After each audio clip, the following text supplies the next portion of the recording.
El Ministerio de Política Territorial y Función Pública ha publicado los salarios que cobran los alcaldes en España. Trataremos este tema entre los contenidos de nuestra picota de hoy viernes, pero antes hay que comentar algunos aspectos que saltan a la vista de las cantidades que reciben en concepto de emolumentos los regidores de este país. Viendo la tabla salarial, vemos cómo destacan los más de 100.000 euros que perciben las alcaldesas denominadas del cambio. Nos referimos a las de Madrid y Barcelona. Cobran 20.000 euros más cada una que el presidente del gobierno. Si bien es cierto que no ha quedado claro si todos los ingresos se quedan en sus bolsillos o han optado por la fórmula establecida por su grupo Podemos para sus representantes políticos, que es no superar 3 veces el salario mínimo interprofesional. En cualquier caso, nos han bajado el sueldo. Estos desajustes entre las nóminas de los alcaldes y el jefe del Ejecutivo Nacional o la del propio jefe del Estado, que triplica la del presidente del Gobierno, habría que revisarlo. Pero volviendo a los alcaldes, si fijamos nuestra atención en los extremeños, los que más cobran son los de Badajoz, Mérida, Almendralejo y Cáceres, por este orden. Cabe destacar que no se sigue un parámetro que asocie las asignaciones a la importancia de las ciudades por su número de habitantes.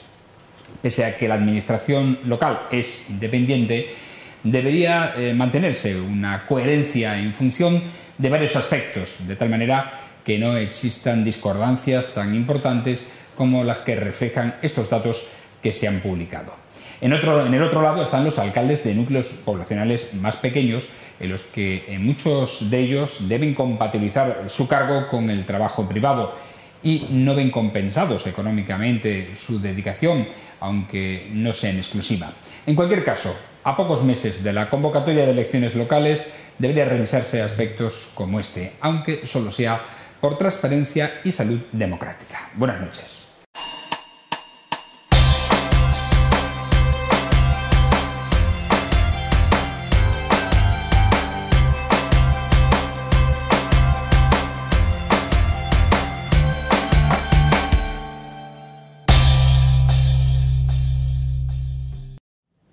Bienvenidos a esta edición, la número 827 de La Picota. Es viernes, cerramos semana y hemos recuperado el formato habitual con nuestros tertulianos, nuestros picoteros, los que nos van a acompañar en este camino para analizar lo que ahora mismo es actualidad y está candente. Hoy están con nosotros Abel Hernández. ¿Cuánto tiempo? Buenas noches.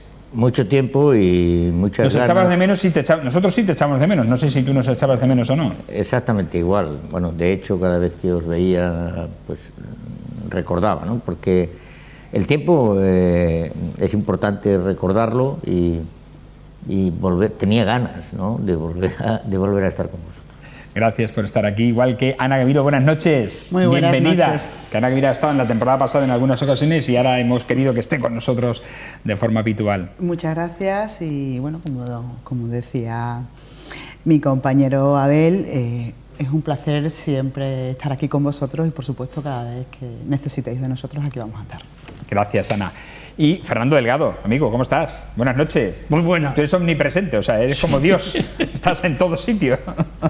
Antes de hablar de los alcaldes de los sueldos, sí, quiero felicitar a un amigo mío, también fue alcalde, Pedro Acedo, que hace una semana se ha casado. Se casó el viernes pasado. Se casó, ¿no?, el viernes pasado, hoy es viernes, hace una semana. Y además me alegro, más por ella que por él, porque ella es una chica estupenda, María José. Hace tiempo que no la veo, pero tengo ganas de darle un abrazo. Y enhorabuena, Pedro, te lo tenemos calladito. Pues ahí está. Pero bueno, ahí está. Se hace extensiva la ¿Te das cuenta que nunca es tarde si la dicha es buena? Efectivamente, ya vemos. Hombre, y además darle la enhorabuena por Sí, mi sí, parte, sí. Por supuesto que sí. por parte de Sí. los dos. Está bien, a los dos. A los lógicamente. dos. Sí, sí. Y Bueno, está en la picota también de que pudiera ser el candidato a la alcaldía. Otra vez, de nuevo, repetiría. Sí. Entonces, Ahí está. bueno. Es la lucha que hay entre Badajoz y Mérida. El lunes lo vamos a saber, os lo vamos a preguntar, no sabemos si lo dirá o no, pero en cualquier caso Vamos a preguntarle precisamente a Pedro Acedo el próximo lunes, tanto por eso como por el tema del contrato de los autobuses, que hoy no vamos a tratar porque ha sido tema de la semana durante todos los días de la picota. Hay otros asuntos, como por ejemplo el hecho del mercado de Calatrava, y es que la Junta de Gobierno del Ayuntamiento de Mérida ha adjudicado la obra y explotación del mercado de Calatrava a la única empresa que se presentó a la licitación, Larry Smith. Las obras comenzarán en 4 meses, es decir, en torno al mes de febrero del año que viene. La explotación ha sido adjudicada por 40 años y el consistorio recibirá un canon anual de 100.000 euros. Tendrá un formato de mercado gourmet y la empresa se hará cargo de la remodelación completa, recordamos interior porque exterior no se puede tocar la fachada. El mercado debe quedarse, está protegido, el edificio, y debe quedarse tal cual, y toda la reforma interior correrá a su riesgo y ventura. A cambio están los 100.000 euros que recibe el ayuntamiento por ese canon anual durante 40 años. La empresa no va a perder. Porque eso es enorme, está en el mismo centro de Mérida, y los arrendamientos a distintas empresas, lógicamente en el pliego de condiciones estoy completamente seguro que dentro puede hacer y deshacer lo que le dé la gana. Bueno, hacer y A ver, no. lo que le dé la gana Pues habrá bien. que verlo porque Hay- tú hablabas de la fachada, pero yo no Sí. sé si habrá No, la algún fachada. Yo no elemento estoy hablando más de la fachada. en el interior que no se pueda tocar, no lo sé. No, yo no estoy hablando de eso. Interior hará lo que crea más conveniente para que aquello sea no solamente visitable, sino en el arrendamiento de... Lo que yo creo que estamos todos de acuerdo es que es un caramelito por el sitio que tiene, porque el proyecto es un proyecto, bueno, pues muy en boga con lo que se está haciendo en prácticamente todas las ciudades de España últimamente, con edificios como ese, con los mercados municipales. Se está haciendo, tenemos miles de ejemplos en Madrid, en Barcelona con la Boquería, en Sevilla el mercado de Triana, en Málaga, Granada. El Bueno, Barranco también. Los Eso es soletranes. verdad. De todas formas, yo creo que es, en principio, no conozco los datos porque se acaba de anunciar hace poco, pero en principio es una buena noticia para esa zona, para el centro de Mérida. Tengamos en cuenta que un mercado siempre revitaliza la zona y, por lo tanto, claro que quien puja en una cosa de estas, que solamente ha habido una, pues viene a ganar dinero, ¿no? Lo que también tenemos que pensar es que esta ciudad necesita, de alguna manera, que no solamente seamos, que ya lo somos, ¿no?, una ciudad hecha de edificios singulares y todas, sino darle utilidad. Eso era, cada vez que uno pasaba por la calle Santa Eulalia y pasaba por el mercado de abastos, era desesperante. Casi deprimente. A ver, y sobre todo a ver local, los fines de ¿no? semana, que Mérida los domingos prácticamente cierra. Sí, es cierto. La calle Santa Eulalia está los domingos de una soledad total y absoluta. A ver si esto le da más viabilidad. Pero claro, lo que tú piensas también pasa una cosa. A ver qué dicen los del entorno de los bares. Bien, Pero, la Fernando, gente puede opinar todo Sí, lo sí. que le dé la gana. Los Donde de los haya más bares, más los gente de los va. bares, los de no sé qué. Es que una ciudad se tiene que hacer con todos. Sí, sí. Y con todas las opiniones, porque si no, no hay, yo creo que no hay forma. Además, en una También calle es donde cierto hay un bar, es un fracaso. que tenemos que Tiene que tener haber en uno. cuenta que si nos hacemos siempre cargo, siempre hacemos caso, estamos pendientes de lo que dicen los establecidos ya alrededor, no avanzaríamos nunca en ningún sentido y en ningún tema, ni el mercado por ser el mercado, ni el pequeño comercio por ser el pequeño comercio, ni... O sea, que eso también deberíamos de empezar a superarlo. Pero por lo menos O sea, hay que darle un voto de confianza y a ver qué pasa. yo creo que sí, además creo que es una gran noticia Yo para creo la que ciudad. ellos lo deben haber pensado, y cuando alguien hace dice sí a esto con estas condiciones y tal, pues habrán pensado en... Yo creo que este tipo de cosas se ven siempre a posteriori, con lo cual en principio yo creo o pienso que hay que darle un voto de confianza a quien está en este caso gobernando y ha entendido que era una cosa buena para la ciudad y lo han hecho porque nadie tira piedras contra su propio tejado, ni siquiera los políticos de turno. Vamos a pensar además que esto es un proyecto que lleva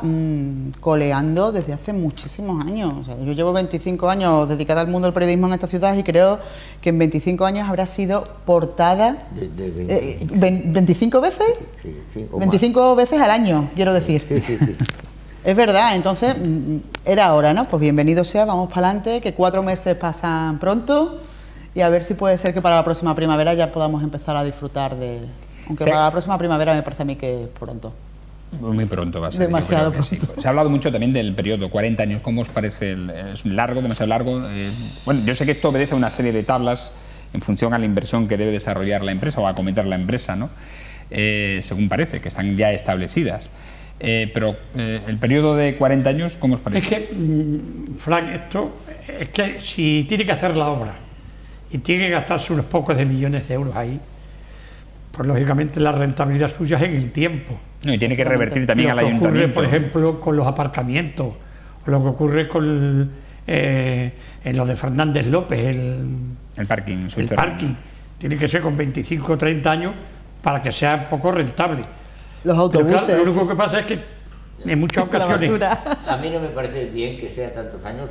Es que los ayuntamientos quedan colgados. Porque me da la sensación de que después se generan, claro que tiene que hacer una inversión, etcétera, etcétera, pero creo que tiene que haber fórmulas para que lógicamente la cesión sea por menos años, porque nunca sabemos qué es lo que va a salir. Yo creo que 40 años son muchos años.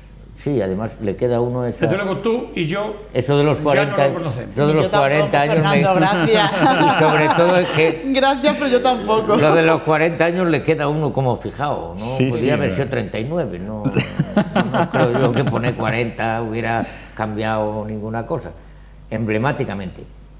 Pero bueno, ya digo que pocas, se han presentado pocas ofertas, eso sí es cierto. Y bueno, también hay que reconocer que ha habido alguien que ha echado para adelante, ¿no? Porque, ya digo, eso no quedaba de ninguna manera bien, ¿no? Y Mérida necesita que seamos una ciudad, y lo decimos muchas veces, más dinámica, y para ser dinámica necesita cosas de este tipo. Es que si no... una cosa, yo a Mérida, lo que me encanta hacer... aproximadamente fue en el año 1972 o 73, estoy hablando ya casi hace 50 años. Escribí ahí un artículo en el periódico Hoy y ese titular en estos momentos no lo cambiaba. Mérida es una ciudad sucia y abandonada. Bueno, yo lo de sucio te doy toda la razón del mundo, lo de abandonada, bueno... Yo creo que de un tiempo a esta parte... Cuando se está sucia es que está abandonada. Pero lo que pasa es que a veces... ¿Abandonada en qué sentido? Hemos confundido el mantener los monumentos históricos y tal con el hecho de estar sucio o algo, pues es... Bueno, parece que como consustancial a ese tipo de cuestiones. Yo creo que las ciudades tienen que mantener ese equilibrio entre lo que es lo histórico y patrimonial y su desarrollo, de alguna manera. Y... en esta ciudad, en principio, lo hemos conseguido en parte, pero en otra gran parte no. Por eso decía yo que abandonada, en ese sentido que tú dices, creo que no está sucia, si te refieres al estado de las calles, al estado de los parques, de las plazas, está muy sucia. Pues la concatedral que está pintada por todos lados.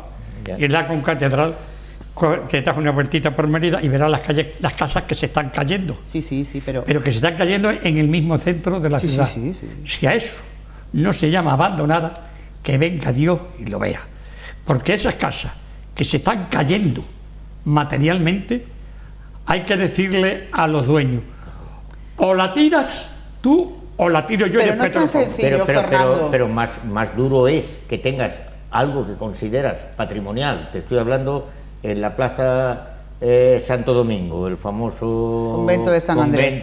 Sí. Pero bueno, y eso si vale tanto, como no se le puede decir que lo arregle, que quiten los gatos, que hagan alguna cosa, que es un terreno en el centro de Mérida tremendamente importante. Y nadie hay un proyecto que yo lo he tenido en mis manos, a ver. Pero que yo también... yo lo tenía en mis manos, que era de visos y aparcamientos. Pero se lo prohibieron terminantemente por la fachada y demás.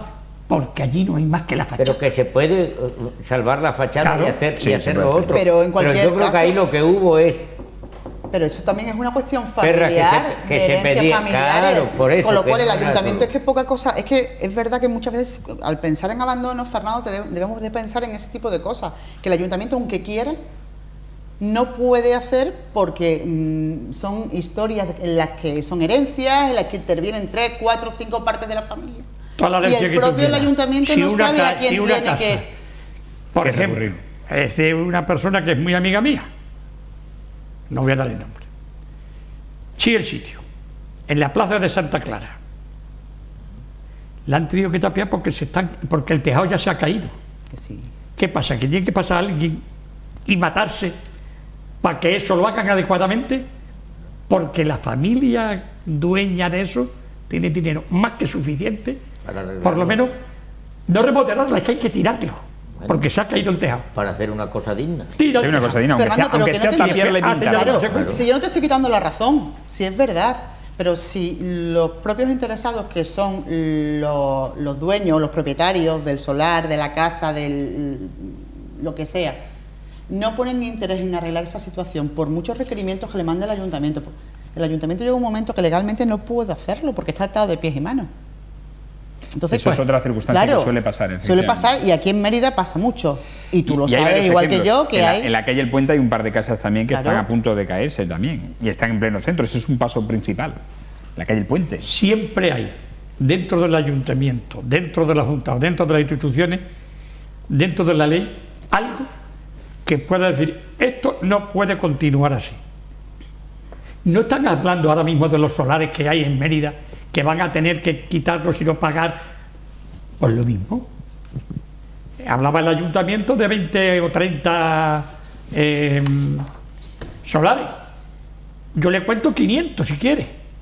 La verdad es que es cierto que hay muchos. No 40, yo le cuento 500 solares en Mérida. Por eso digo abandonada. O sea que se pueden hacer muchas cosas. Que la ley...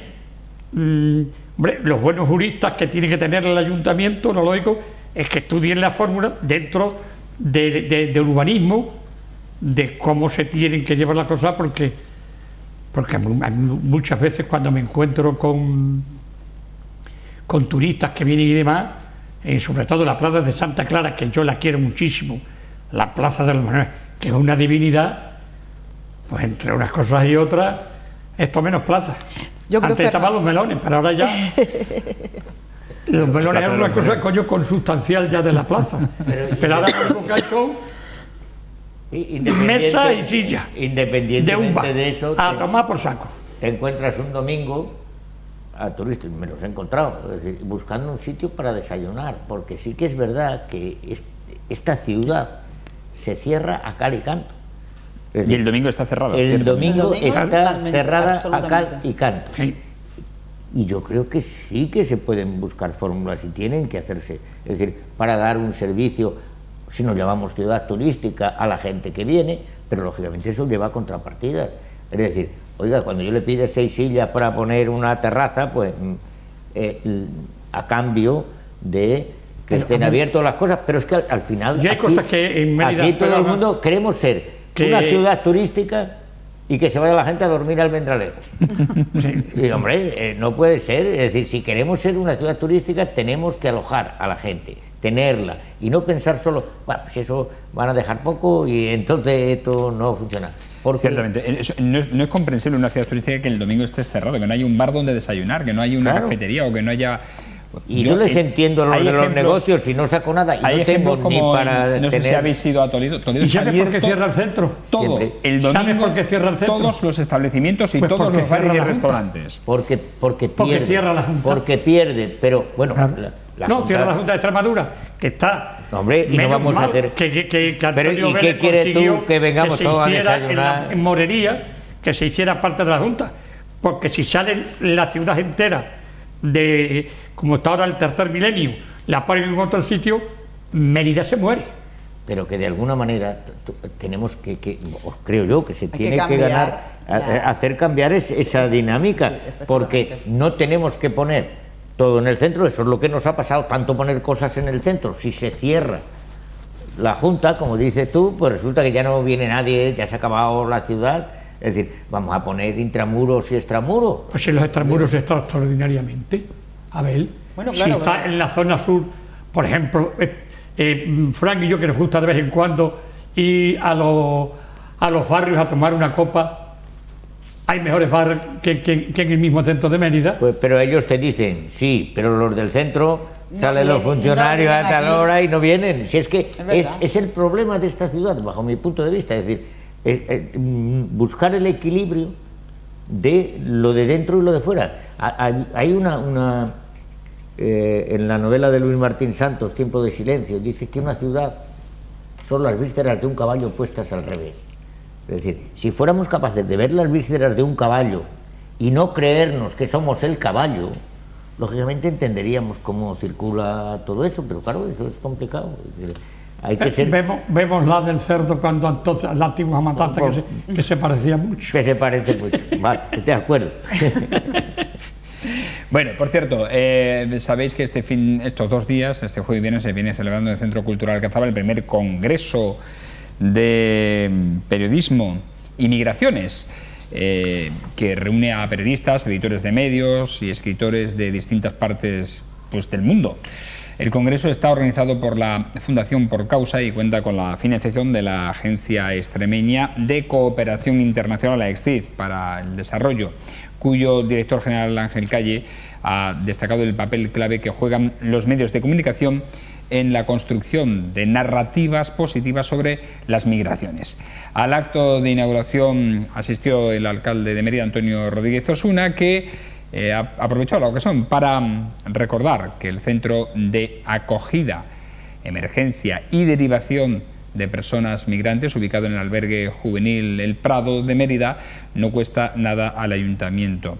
Lo dijo al hilo de un vídeo, bueno, lo dijo al hilo de una pregunta que le hicimos en Televisión Extremeña, al hilo de lo que ha dicho un diputado regional, Juan Antonio Morales, que ha publicado en redes sociales, no sé si lo habéis visto, pues pregunta sobre el coste del mismo, señalando que el importe de lo que el gobierno se gasta en este centro lo debería dedicar a familias españolas necesitadas. Abel, ¿qué opinas? En primer lugar, lo que tengo que decir es que me parece fundamental un congreso de este tipo. Además es una cosa que le viene bien a Mérida, hoy lo he escuchado en casi todos los medios a nivel nacional. A nivel nacional, sí. Es decir, necesitamos que se explique qué es la inmigración, no solamente hablar de sesgadamente, sino a mí me parece que hacer un congreso en el que estén periodistas, editoriales, para hablar de un problema global, porque esto de la inmigración es un problema global, español y europeo, vamos, es decir, y que o lo explicamos bien, o si no lo que vamos a generar es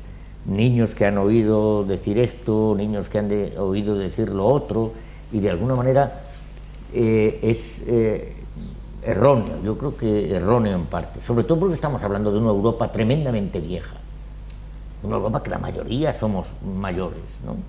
Y necesitamos sangre nueva, y eso explicarlo merece la pena. No puede haber nada más importante que explicar hoy lo que es la emigración. Y para ello los medios de comunicación juegan un papel muy importante. Los medios de comunicación, que son alguien que tiene una no solo labor informativa, sino también formativa, de verdad, que a veces en las escuelas y en los centros escolares echamos de menos que haya el que se pueda hablar de manera global de ese tema, ¿no? Pero hay un problema, no sé si estaréis conmigo, en que los medios de comunicación, hombre, tenemos un código deontológico y sabemos estar, no todos, a la altura de las circunstancias. Digo no todos porque hay algunos que son sensacionalistas y prima más el sensacionalismo que la propia noticia o la serenidad de la sociedad. Pero ¿qué se hace con las redes sociales? Porque es un gran medio de comunicación abierto al alcance de todo el mundo, y a través de las redes sociales hay demasiados bulos, demasiadas noticias que con el tema de las migraciones hacen un daño terrible a la sociedad. Yo creo que las redes sociales están cavando su propia tumba. De hecho, tú sabes, porque estamos acostumbrados a escucharlos y a comentarlos entre los compañeros, cada vez son los compañeros periodistas que dejan sus redes sociales, que dejan de utilizarlas, porque están en contra de esos bulos y están utilizando otros medios a través de blogs personales, a través de pequeñas píldoras en distintos medios de comunicación. Lo que pasa es que hay gente que que sí cree en las redes sociales y cualquier cosa que lee se la toma por eso es tan importante, por eso es tan importante la celebración, congreso, como decía Abel, de congresos como este. Primero, un congreso de periodismo en Mérida, ya sea de migraciones o ya sea de cómo vender la fruta fresca del día. Miren ustedes, si se trata de reunir a periodistas en la ciudad, la pena es que desgraciadamente los periodistas de aquí no podemos ir porque estamos trabajando. Cierto. Claro. Esa es la pena. Pero luego, cuando se trata de hablar de cuestiones como estas que afectan a minorías, es muy importante empezar a formar, no empezar a formar, por formar al periodista. Es muy importante la imagen que tenga un periodista de los problemas, de los beneficios, del desarrollo de este tipo de causas y que sepa expresarlo bien y con las palabras adecuadas en su medio de comunicación. Para eso es verdad que este tipo de congresos, de jornadas, de sensibilizaciones son muy positivas, fundamentalmente porque puedes cambiar poquito a poco, pero es verdad que puedes cambiar la visión que el resto de la sociedad tiene. Para eso el periodista debe saber hablar sobre. Es yo creo que es uno de los puntales más importantes y el otro, como tú decías antes, el de la educación. Porque tú tienes yo tengo alumnos rumanos. Normalización, es que la normalización, claro. Aprenden los niños de ellos un montón. Claro que hay gente que puede decir, hablar mal, decir una cosa de un chaval. Bueno, yo por ejemplo, como con todas las redes sociales, es decir, las redes sociales lo que plantean es ni más ni menos que la sensación de una minoría que quiere parecer mayoritaria, como cuando se dice nos vienen a quitar el trabajo. Oiga, yo le planteo, mire usted, Extremadura está desierta, Extremadura no tiene habitantes, Extremadura tenemos que llenarla de personas porque hay tierra y esas personas son las que lógicamente van a dejar aquí. O a ver si pensamos que con los 4 viejos que estamos nos vamos a repagar la pensión. Y te vas a encontrar con uno y dice, dame 5 duros que tú cobras más que yo, ¿no? Hay ya, tiene que haber... Abel, especialistas que he escuchado a algunos técnicos especialistas decir que en los próximos 30 años España va a necesitar 8 millones de inmigrantes para poder sostener a la generación del baby boom. Con lo cual, en la jubilación, en las pensiones. A eso me refiero. O empezamos a normalizar desde ahora o no hay manera. La bola cada vez se va a hacer más grande y ahí entran los problemas que estamos acostumbrados a ver en la tele, que es verdad que en España quizás no han sonado tanto o no se han demostrado tanto, pero imaginaros en Bélgica, o sea, en Bruselas, en París, los problemas que ha habido con las minorías inmigrantes, ¿no? Pero yo lo del periodismo a mí me parece extraordinario. Hay que decir, extraordinario, todo lo que sea, una reunión de periodistas y demás, pero hay que decirle a los oyentes y a los espectadores la puñetera verdad. Los periodistas españoles, la libertad empresarial no existe. No existe. Y ahora encima no la quieren quitar todavía más. Diciendo, cuando vaya a elecciones, a ver qué me vais a decir. A ver, Fernando, pero una cosa es que la libertad... Es horrible el que haya medios de comunicación que están al dictado del propio gobierno o de un partido determinado. Ponemos el caso.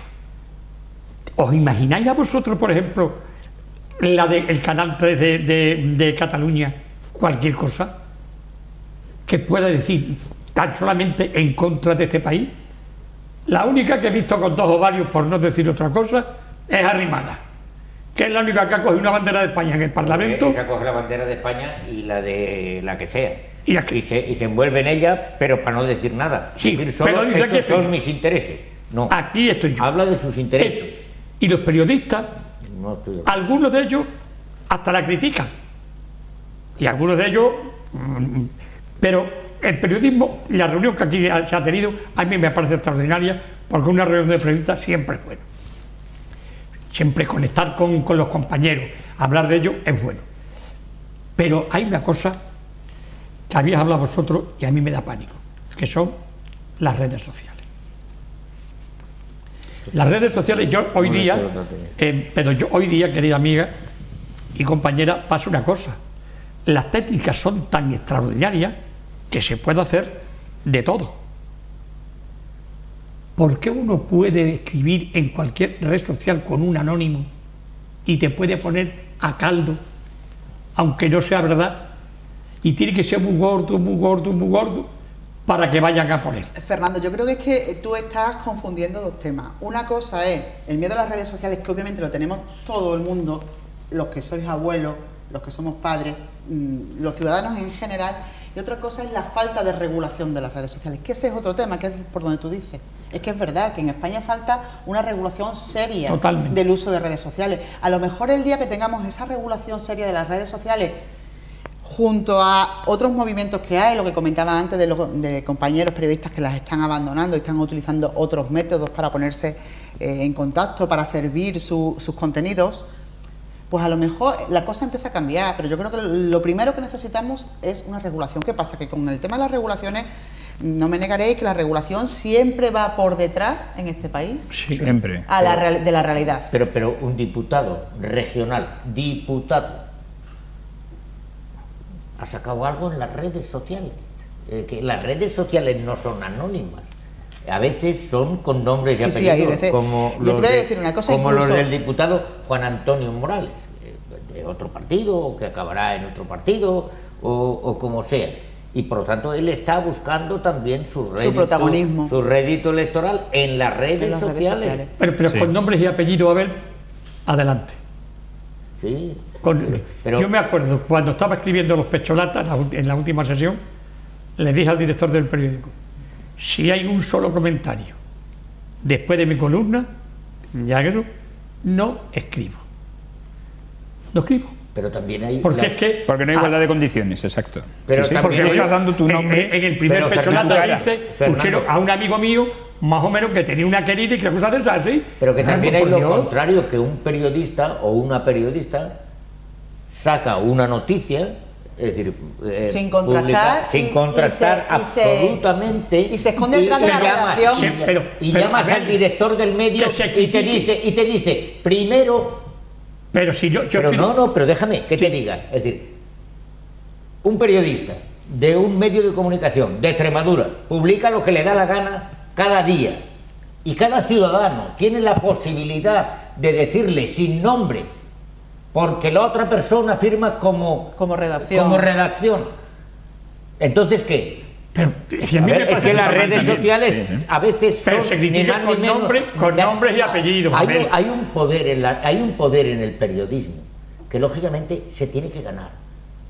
El poder del periodismo también se gana. Se gana cuando hay gente que se enfrenta a situaciones como estas de la migración o de la inmigración, y van en contra de la gran mayoría, en contra de ese mundo que se ha generado, ¿no? Y esa es la gente que hay que respetar de alguna manera. Por eso cuando tú decías lo de los medios de comunicación en Cataluña y en España, aquí tenemos muchas más televisiones que en Cataluña, y no todas las cosas tienen que ver con Cataluña, pero yo creo que también cada periodista y cada medio de comunicación se gana a pulso su credibilidad. Eso está clarísimo. También. No lo hará nadie más que la credibilidad. Es que las televisiones que están en manos de las instituciones políticas, esas son las que menos hacen, porque esas están más controladas.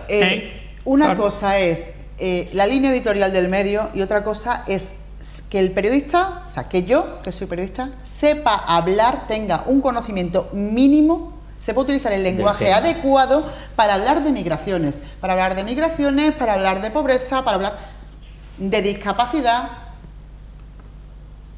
¿Entiendes? Sí, perfectamente. Y eso el periodista tiene que saberlo, y por este tipo de cosas, de encuentros que sirven para poner en común un vocabulario, para poner en común yo te digo que yo los aplaudo y me parece fenomenal, que además la migración va a ser un tema terrorífico dentro de muy poco, y eso se toca, y hay que tener muchísima delicadeza y sobre todo pensar cómo se hace y de qué manera. Bueno, en cualquier caso, bienvenidos sean este tipo de congresos a la ciudad de Mérida, porque son muy importantes. Yo, es una pregunta, y de verdad que no va con maldad: ¿por qué se realizan los congresos en el Centro Cultural Cazaba y no en el Palacio de Congresos, que es un edificio destinado a ello? Será porque es más barato. Pues a lo mejor hay que revisar eso. No sé, pregunto. Tenemos un palacio de congresos que solamente está abierto para carnavales y conciertos, porque de congresos hay pocos. Hay que pasar una cosa también, que es que el palacio de congresos caben 1000 y si van 100, pues son las dos primeras filas y tiene varias salas. Un fracaso. Es un buen palacio, está bien diseñado, tiene varias salas, claro, según la ocupación, ¿eh? Pero es una pregunta que quedo ahí, ¿por qué no se hacen los congresos? Porque todos se hacen en el Centro Cultural Alcazaba. Quizá el tema de las tasas públicas pues a lo mejor hay que revisarlo, si es de la Junta, es una empresa pública, creo que es la que lleva... No tienen arrendado. Pues eso habrá que revisarlo entonces, porque es una pena que haya un palacio de congresos que además arquitectónicamente es muy bonito y tiene una categoría arquitectónica curiosa, cuando menos, ciertamente, y no se hagan conciertos y quede prácticamente relegado a conciertos. Que es lo que está haciendo. Bueno, actividades culturales que no también te dirían un montón de gente, y todas las cosas para allí, algunas se puede traer para acá, para Alcazaba, te costarían unos cuantos. Para gusto, los colores, ¿no?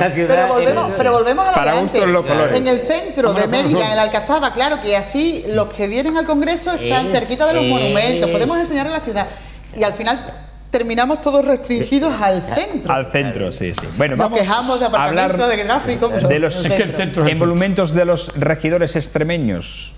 Lo hemos dicho antes, los alcaldes de Madrid, Bilbao y Valencia son los que cobran un sueldo más alto según los datos que este jueves ha publicado el Ministerio de Política Territorial y Función Pública. Concretamente, Manuela Carmena, alcaldesa de Madrid, percibió 102.010 euros en 2017. Le sigue Aburto, que es el alcalde de Bilbao, con 91.000 euros, Joan Ribó con 82, que es el alcalde de Valencia. Pero, ¿qué salario reciben los regidores extremeños? Según estos datos, el alcalde que más cobra es Fran Fragoso, el de Badajoz, que percibe un bruto anual de 70.283 euros, seguido del emeritense Antonio Rodríguez Osuna con 59.280. El siguiente de la lista es el de Almendralejo, José García Lobato, que recibe 54.999 euros. Justo después se sitúa los emolumentos de la alcaldesa de Cáceres, Elena Nevado, 54.400. Fernando Pizarro, de Plasencia, gana 52.200. Y José Luis Quintana, de Don Benito, 49.000 euros. Otros alcaldes no tienen dedicación exclusiva porque perciben asignaciones de otras instituciones, como es el caso de Miguel Ángel Gallardo, alcalde de Villanueva de la Serena, y de Ramón Ropero, de Villafranca de los Barros, que cobran de la Diputación de Badajoz. También los hay que solo cobran un complemento, ya que son pensionistas, como es el caso de Eugenio Álvarez, el alcalde de Calamonte, que cobra 8.470 euros en 2017. Como ven, los salarios no son proporcionales al tamaño de las ciudades, en número de habitantes, y no sé si habría que revisar este concepto, vamos a ponerlo sobre la mesa, porque ven ustedes que no son las ciudades más populosas los alcaldes que más cobran. A mí me gustaría, Frank, recordar la historia de los sueldos, ya que estamos aquí en Mérida. Sí, porque los sueldos se regulan a partir de la democracia, ¿no?, en las alcaldías. Yo recuerdo porque, por aquello ya de la edad, recuerdo, no sé si estaba, yo creo que ya Abel no estaba todavía aquí, ¿no?, con Francisco López de Ayala.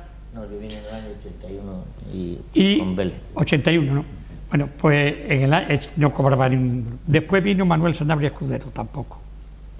Después vino Pedro José Arangajil, tampoco. Pero después, estamos hablando de Mérida. Pepe Arangel, no, pero me refiero, ya era en democracia. En democracia todavía no. Todavía no, vale. Estamos hablando de la época de Franco. Vale.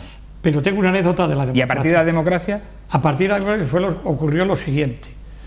Entonces un CD, que era la mayoría en el Ayuntamiento de Mérida, eran 21 concejales, no como ahora, que son 25, era 21. Tenía 10. La ORT, que era el Partido Comunista, prácticamente tenía 3, y el Partido Socialista 8. 8 y 3, 11.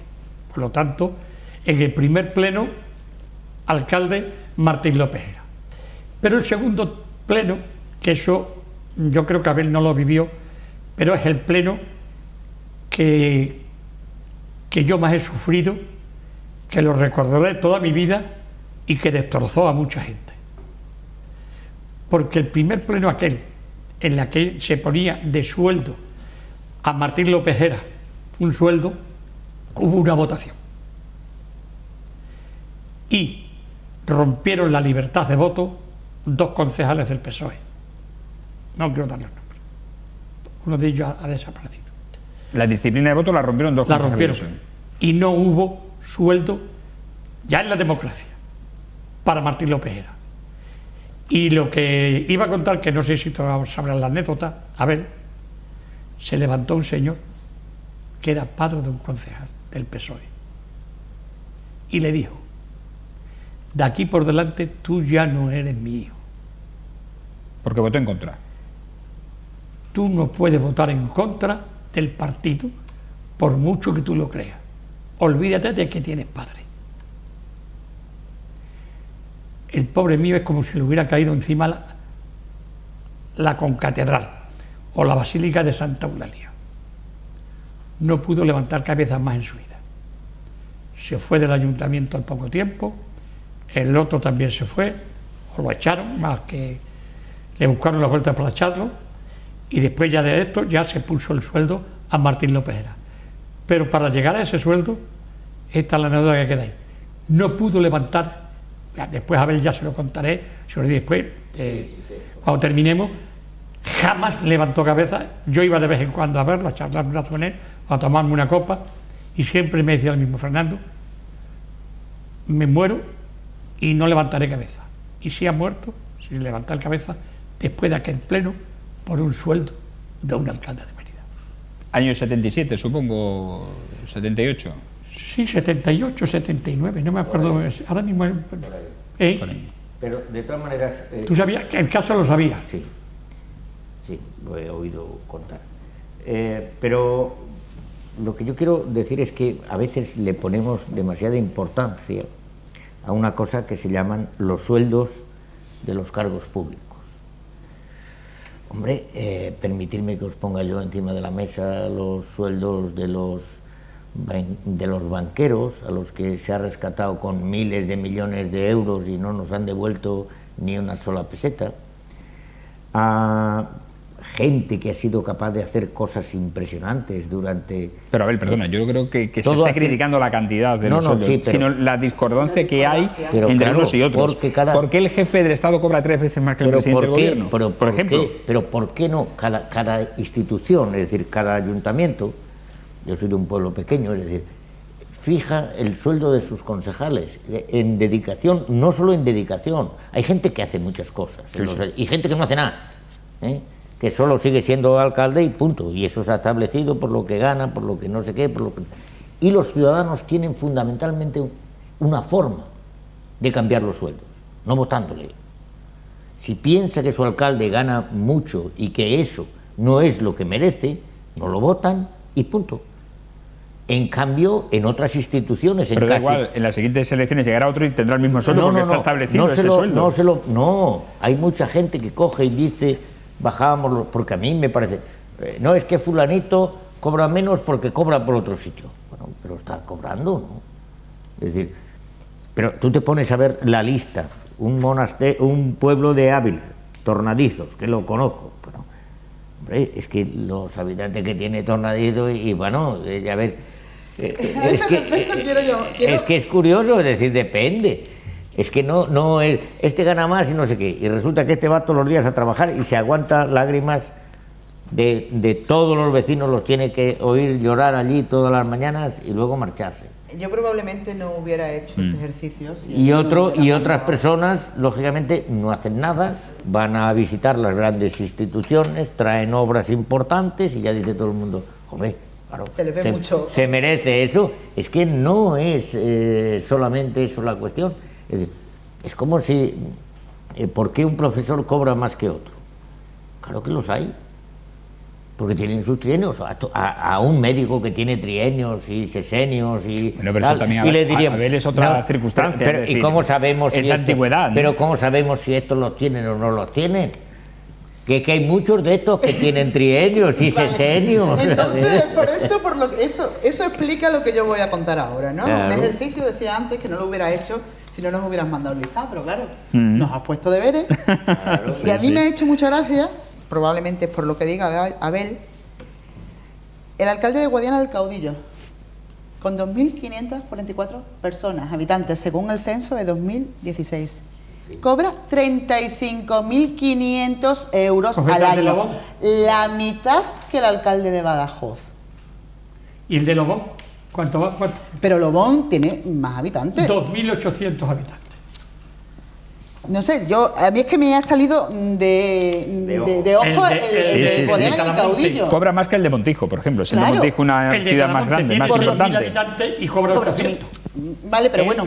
El de Cadamonte, que tiene 6.000 habitantes. Bueno, pero eso son circunstancias. Pero porque está jubilado. Está jubilado. Claro. Eugenio está jubilado y lo hace como complemento, simplemente. Eso porque él quiere. Porque estando jubilado puede cobrar exactamente igual si está jubilado. En cualquier caso, lo que decía Fran hace un rato, ¿es necesario al menos un baremo que iguale la responsabilidad de alcalde, número de habitantes, sueldo? Yo creo que sí. Que lleva toda la razón del mundo ya. Está demostrado, ¿no? Es que el de Badajoz igual cobra 70 y 30.000 y pico. El de Guadiana del Caudillo, que tiene 2.000 y pico de habitantes, el otro tiene 150.000. Por favor. Son una barbaridad. Pero claro, teniendo en cuenta además los presupuestos que se manejan, porque claro, en Badajoz son 70 millones de euros y en Guadiana Caudillo no lo sé, pero supongo que son 4 millones de euros o 5 millones. El sistema de reparto es facilismo. Aquí todos los partidos, dependiendo de los votos que sacan en las elecciones, reciben un dinero por cada voto. Pues hagámonos lo mismo, hagamos lo mismo con los ayuntamientos. Es tan sencillo. Pero salvando los pequeños, cuidado. Pero hay pequeños que no tienen los pobres, como tú dices, tienen que compatibilizarlo con su trabajo y tal. Pero lógicamente. Estableciendo un mínimo. Con correctores. Exacto. Pero lógicamente yo creo que estamos ahora en un. Es decir, yo no. Esto de los alcaldes, lo que cobran y tal. Yo me gustaría tener un cuadro de lo que cobran los alcaldes de Cataluña. Ese cuadro sí entraría a valorarlo. ¿Me entiendes? Pero valorar los nuestros, poniendo lo que cobran, hasta que no me lo enseñen ellos, no se lo enseñaría a nadie. Abel, ¿me entiendes? tú eres amigo de una persona que yo también soy amigo suyo. Lo entrevisté en una ocasión, que era Federico Suárez, sí, presidente de la Asamblea, en fin, y me decía en una entrevista, Fernando, la política ya es una profesión.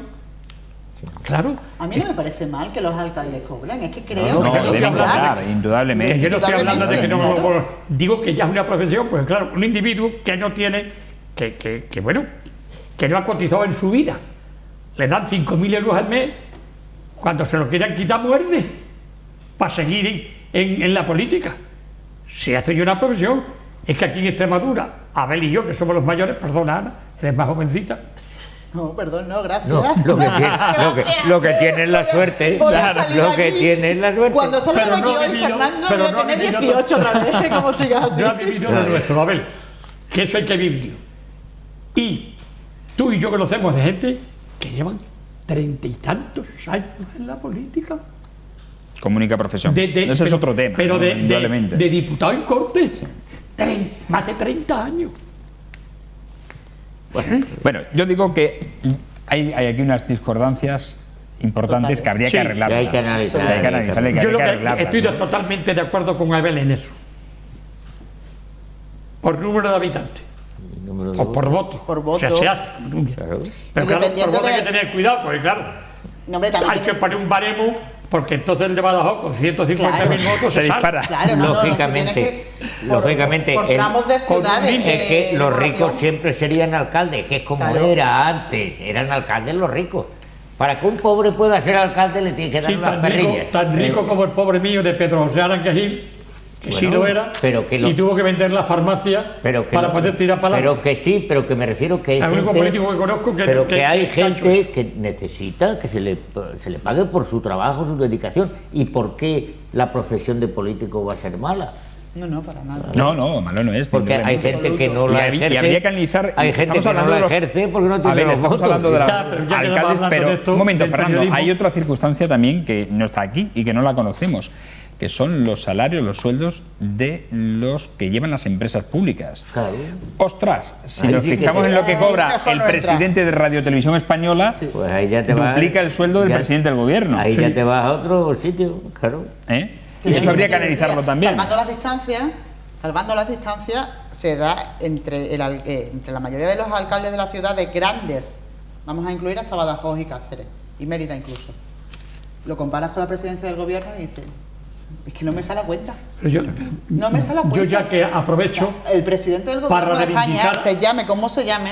Cobra muy poco. Cobra en comparación con otros presidentes de otros gobiernos y en comparación con un alcalde de una ciudad de provincia, por favor. De Radio Televisión, yo quiero abogar aquí por compañeros míos de periodistas que han estado cobrando en Radio Televisión extremeña 300 o 400 euros mensuales, trabajando 12 horas. En Canal Extremadura te refieres. Sí. Es que has dicho... Claro. Le estaba mirando a Fran y le digo que eres un rácano, porque has dicho Radio Televisión Española. En Canal Extremadura. Canal Extremadura. Sí. 300 y 400 euros. Sí, claro que sí. Y yo esto lo he denunciado por activa y por pasiva. Yo espero que Urbano haya quitado esto. Que no lo sé, pero espero que lo haya quitado. Sí, pero son productoras asociadas a Canal Extremadura. Y el periodista trabaja como autónomo. Que también eso... Bueno, hablamos del gobierno, nunca mejor dicho. Porque el presidente del gobierno, Pedro Sánchez, se inclina por prolongar la legislatura al menos hasta la primavera de 2019 y confía en recabar el apoyo de las fuerzas de izquierda a su proyecto de presupuestos generales del Estado para 2019, que está decidido a presentar, aunque no tenga garantizado al 100% su aprobación. Ese no se va de la Moncloa. No, aunque lo ahora hablamos, espérate. Es que ni echándolo se va de la Moncloa. Déjame terminar la introducción. Un momento, por favor. Hasta que no termine. Fernando Sánchez ve posible alargar la legislatura más allá de la primavera de 2019 porque no vincula un eventual fracaso en la aprobación de los presupuestos con la obligación de adelantar los comicios. Las mayores dudas están en el PDeCAT, aunque en el equipo del presidente se apela al espíritu más pragmático de los herederos de la antigua Convergencia. La semana próxima será clave para que se vayan despejando algunas incógnitas y, como apuntan algunos indicios, la presidenta de Andalucía, Susana Díaz, adelanta las elecciones andaluzas al domingo 2 de diciembre para convocar en esa fecha, tiene de margen hasta el próximo martes, o sea que lo sabremos rápidamente la semana que viene. Esa decisión alejaría el escenario de un adelanto de las generales al menos hasta la primavera de 2019, porque Sánchez no va a convocar las generales pegadas a las andaluzas, pero es que tampoco las va a convocar pegadas a las locales, autonómicas y europeas. Luego el 19 no es. Me parece que, a ver, tú eso yo mejor, o Ana, me parece que la legislatura... Tocan el 20. Es el día 20, en el 21, ¿no? En el 20. En el 20. Pues hasta el 20 no va a ser. No se va. A ver, además hay datos fundamentales. Es decir, yo creo que ahora mismo la situación nacional no posibilita, haría difícil un adelanto electoral. En primer lugar, te meterías con el tema de Cataluña, es decir, solaparías el tema de Cataluña, que ellos no han convocado elecciones con los problemas que tienen entre el PDeCAT y los Esquerra Republicana, no las convocan porque están, lógicamente, ven peligrar absolutamente todo. Por eso han hecho, yo creo que un canto al sol con el ultimátum ese que envió el Torra al presidente, que luego después... Ese que duró un minuto. El ultimátum que duró un minuto. Duró un minuto, sí, porque inmediatamente, porque lógicamente ese ultimátum es, de alguna manera, decirle al presidente del gobierno, es usted el que tiene la llave en la mano. Eso por una parte. Por otra, con convocatorias de elecciones municipales y autonómicas es difícil, improbable que haya elecciones generales. Y por otra parte, el tema de los presupuestos, yo personalmente pienso que si yo fuera Pedro Sánchez, los prorrogaría antes de ninguna otra cosa. ¿Aún no siendo suyos? Sí, aún no siendo suyos, yo prorrogo los presupuestos y le digo a los unos que esperaban ustedes esto, que lo otro, que no. Porque ten en cuenta que, por lo menos en el tema de Cataluña, y tal y como está actuando Ciudadanos a nivel nacional, que es echar leña a la carreta, a ver si perdemos menos de lo que parece, pues ni tampoco ninguno de los partidos en la oposición ahora mismo tiene claro, es decir, el que más claro lo podría tener es el presidente del gobierno, que las encuestas le dan Pero por otra parte, hay una responsabilidad que tiene que asumir. ¿Y el CIS tú ya sabes quién lo lleva?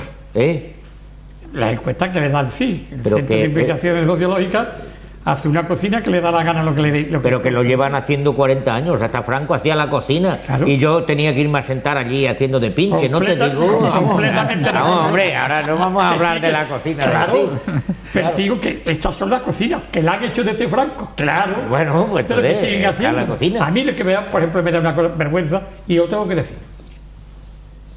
que en una manifestación de guardias civiles y de policía, después de que recibieron alguna otra bofetada, nadie en este país, pero principalmente el gobierno, se haya por lo menos consolidado de decir esto que se ha hecho que está mal. Que sí lo hicieron, es decir, incluso, yo no le he oído. Pero que sí, incluso llegaron a decir que que aquello, es decir, fue como un recordatorio del 1 de octubre en el que sus cachorros, los cachorros del independentismo, es decir, se habían echado a la calle contra estos.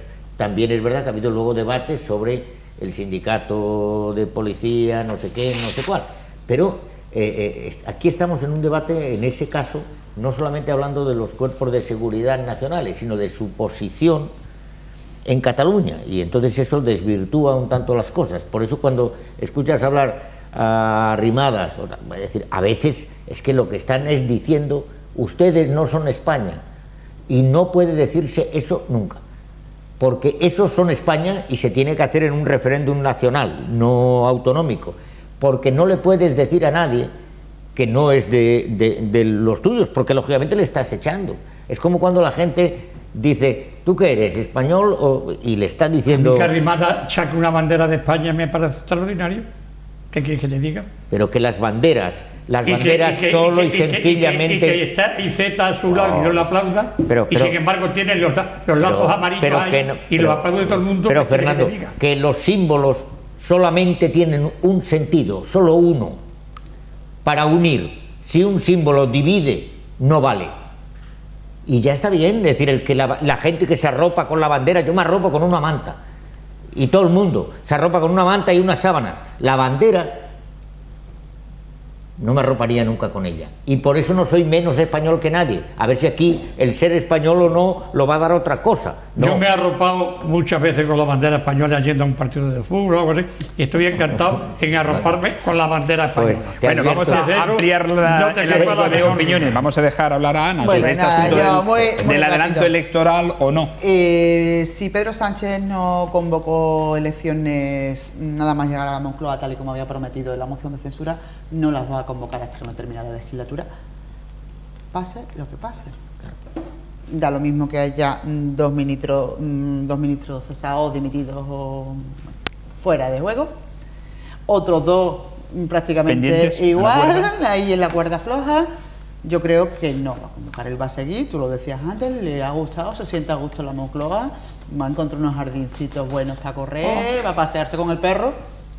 Y no va a convocar el sin olvidarte, va a aguantar hasta y sin olvidarte de una cosa, con Iván Redondo cogiéndole la cola. Oye, bueno, eso lo has dicho tú y responderás por tus palabras. Responderás por tus palabras. Yo que la cola, no quiero decir nada. Puede ser de la chaqueta de atrás. Bueno, no estoy hablando de otra, hombre. Pero que yo no he dicho de ninguna. Ninguno lo hemos dicho. Bueno, en cualquier caso, ¿no creéis que Cataluña puede acelerar un adelanto electoral? Porque se había forzado en un momento determinado a aplicar el 155 de nuevo. Pero hombre, eso sería otro error sobre otro error. El 155 no creo que lo vaya a aplicar, no se puede aplicar, vamos, y Pedro Sánchez no va a aplicar el 155, hombre, porque lógicamente ¿quién se lo pide? Y aunque se pudiera... Casado que lo aplicaron y aquello, ¿qué sacamos de aquello? 156 o 157. Pues no sé qué se saca de aplicar. Es cuando solucionas problemas, si no los puedes solucionar no tiene sentido. Pero lo que pasa es que no sabemos cómo es la deriva independentista, hacia dónde ni va. Ni ellos tampoco lo saben. Ellos lo saben, evidentemente. ¿no? Ellos tampoco lo saben. Yo si lo supiera iba allí y se lo decía. Ellos tampoco lo saben. Es que no sabemos por dónde va a salir este Quintorra. No. Lo mismo hace el ultimátum, que se desdice al minuto siguiente, que plantea una nueva independencia de Cataluña. ¿Quién sabe? Está como la cabra de la Legión, igual. De la Legión tenía que ser... Mira que hay cabra en España. Tenía que ser la de la Legión. Que mira que hay cabra en España. La Legión, que está en torno, digo. En fin, que veremos lo que ocurre. Seguiremos hablando del gobierno largo y tendido a lo largo de las próximas semanas, seguramente. Nosotros nos tenemos que despedir, tenemos que decirle adiós. Fernando Delgado, gracias por estar aquí. Gracias. Que lo pases bien este fin de semana. Esperemos, ¿no? Supongo que sí, porque verás a tu Atleti, ¿no? Hombre. Se lo ha pensado, ¿eh? Es que yo la verdad es que los partidos del Atleti no suelo verlos, porque me pongo nerviosísimo. Cuando ya van 2 o 3 ganando, entonces sí. Pero es que es un sufrimiento con el Atleti. Es que ser del Atleti es sufrido. Pero lo único que ocurre ahora es que antes éramos los sufridores. Pero ahora sois vosotros. En Madrid también, sí, es cierto. Los merengones estamos ahí un poco sufriendo. De totalmente. Ana Gaviro, gracias por estar aquí. Hasta la próxima semana. Muchísimas gracias Abel, a vosotros. Lo mismo. Hasta la próxima semana. Que tengáis una buena semana. Buen fin de semana para todos. Bueno, la próxima semana no nos vemos. Porque es fiesta. Es fiesta, 12 de octubre, no. Nos vemos la siguiente. A mí me ha encantado estar aquí y sobre todo discutir con Abel, que me encanta. Bueno, señores, porque eres un tío estupendo. Nos vamos. No hay tiempo para más. Agradecerles como siempre su atención. Les instamos a seguir en las redes sociales, en Facebook, en Twitter, YouTube y en Instagram, donde le informamos de todo lo que acontece a nuestro alrededor. Le emplazamos a una nueva edición de En la Picota. Será el próximo lunes. Feliz fin de semana. Buenas noches.